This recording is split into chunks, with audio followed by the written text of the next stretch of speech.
आदर्श शिक्षण समिति बाड़मेर की ओर से संचालित ई कक्षा में आप सभी का हार्दिक स्वागत एवं अभिनंदन। आज हम सभी पाठ 16 पानी की कहानी पढ़ने वाले हैं। ये एक निबंध है जिसके लेखक है रामचंद्र तिवारी। इस पाठ में लिखा गया है कि लेखक रामचंद्र तिवारी इस लेख में ओस की बूंद को जरिया बनाया है कि किस तरह से पानी का रूप होता है, उसकी किस तरह से रचना होती है, उसमें कौन कौन से तत्व शामिल होते हैं, यही सब पाठ में बताया गया है। पानी के जीवन का एक चक्र होता है। समुद्र का पानी सूर्य की किरणों से गर्म होकर भाप बनता है और भाप बादल बन जाता है। यही सब क्रिया के बारे में आप विज्ञान के अध्याय में पढ़ते हैं कि पानी के जीवन का एक चक्र होता है। किस तरह से समुद्र का पानी भाप बनकर सूर्य की गर्मी के कारण गर्म होकर पानी बन जाता है और वाष्प बादल बन जाता है।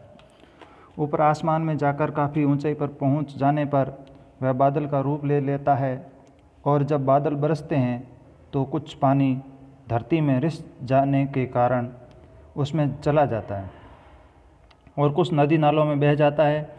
नदियों का पानी फिर समुद्र में मिल जाता है। इस प्रकार पानी का ये चक्र चलता रहता है। किस तरह से पानी सूर्य की गर्मी के कारण वाष्प बन गया, फिर बादल बन गया। बादल के अंदर जब ज़्यादा मात्रा में इकट्ठा हो जाता है तो फिर वह वर्षा बनकर धरती पर बरस पड़ता है और पानी कहाँ कहाँ गुजरता है। कभी वह नदियों में मिल जाता है, फिर समुद्र में मिल जाता है। इस तरह से ये पानी का चक्र चलता रहता है। अब पाठ में से अपन पढ़ेंगे। मैं आगे बढ़ा ही था कि बेर की झाड़ी पर से मोती सी एक बूंद मेरे हाथ पर आ पड़ी। मेरे आश्चर्य का ठिकाना न रहा जब मैंने देखा कि ओस की बूंद मेरी कलाई पर से सरक कर हथेली पर आ गई। आश्चर्य का ठिकाना न रहना यानी हैरानी का अंत न होना। कलाई यानी हाथ का अगला हिस्सा।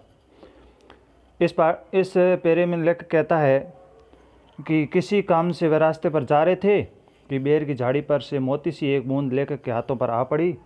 तो जब लेखक ने देखा कि ओस की बूंद उसकी कलाई पर आकर गिर गई है और कलाई से सरक कर हथेली पर आ गई है, तो ओस की इस बूंद को देखकर वो हैरान हो उठे कि कोई बूंद पेड़ पर से आकर उनके हाथ पर कैसे गिर सकती है।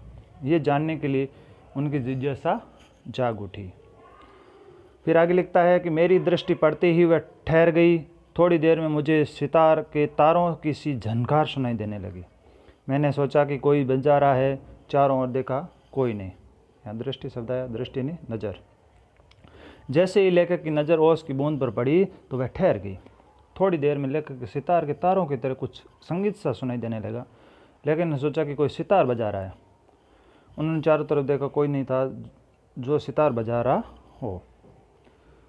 फिर अनुभव हुआ कि यह स्वर मेरी हथेली से निकल रहा है।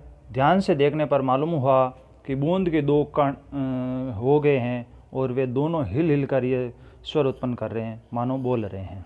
स्वर यानी आवाज़, कण यानी बहुत छोटा अंश। यानी इस पेरे में लेखक कहता है, लेखक को यह एहसास हुआ कि ये आवाज़ ने उन्हीं की हथेली से निकल रही है। ध्यान से देखने पर लेखक को मालूम हुआ कि जो उनकी हथेली पर एक बूंद गिरी थी, अब वह दो हिस्सों में बट गई है और वे दोनों हिल हिल कर ऐसी आवाज़ पैदा कर रही थी। ऐसा लग रहा था दोनों बूंदें आपस में बातचीत कर रही हो। वो कहती है, सुनो। उसी सुरीली आवाज़ में मैंने सुना, सुनो सुनो। मैं चुप था। फिर आवाज़ आई, सुनो सुनो। अब मुझसे न रहा गया, मेरे मुख से निकल गया, कहो कहो। सुरीली मधुर ध्वनि, सुरीली नहीं मधुर ध्वनि, मुख यानी मुँह।